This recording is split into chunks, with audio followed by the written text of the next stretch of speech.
বদরগঞ্জের লোহানীপাড়ায় মাদক বিরোধী সেমিনার ও প্রতিরোধ সভা অনুষ্ঠিত।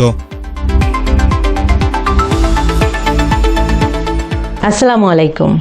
এমকে টেলিভিশনের নিয়মিত সংবাদে আপনাদের স্বাগত জানাচ্ছি আমি শারমিন মিনা। এতক্ষণ শুনছিলেন সংবাদ শিরোনাম, এখন ডেস্ক থেকে বিস্তারিত।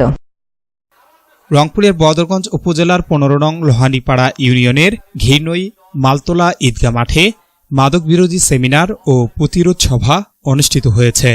নবাবগঞ্জ ও বদরগঞ্জ উপজেলার যুব সমাজের যৌথ উদ্যোগে এ সেমিনারের আয়োজন করা হয়। অনুষ্ঠানে সভাপতিত্ব করেন নবাবগঞ্জ উপজেলার শিবপুর দাখিল মাদ্রাসার সুপারিনটেন্ডেন্ট মাওলানা নুরুল ইসলাম। প্রধান অতিথি হিসেবে উপস্থিত ছিলেন বদরগঞ্জ উপজেলা বিএনপির সাংগঠনিক সম্পাদক মাহমুদুজ্জামান সরকার নিপুল।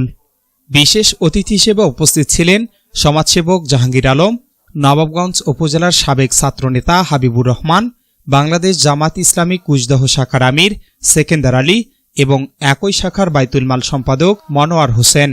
এছাড়াও নবাবগঞ্জ ও বদরগঞ্জ উপজেলার বিভিন্ন রাজনৈতিক ও সামাজিক সংগঠনের নেতাকর্মীরা উপস্থিত ছিলেন।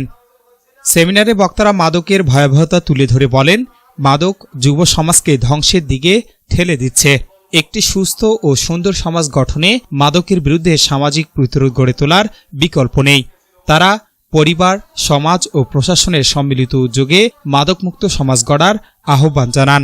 আয়োজকরা জানান, যুব সমাজকে সচেতন করতে এবং মাদকের অপকারিতা সম্পর্কে সচেতনতা বৃদ্ধির লক্ষ্যে এ ধরনের কার্যক্রম অব্যাহত থাকবে। S Rahman, news desk, MK television. শেষ করছি এমকে টেলিভিশনের নিয়মিত সংবাদ। এতক্ষণ সাথে থাকার জন্য সবাইকে অনেক অনেক ধন্যবাদ।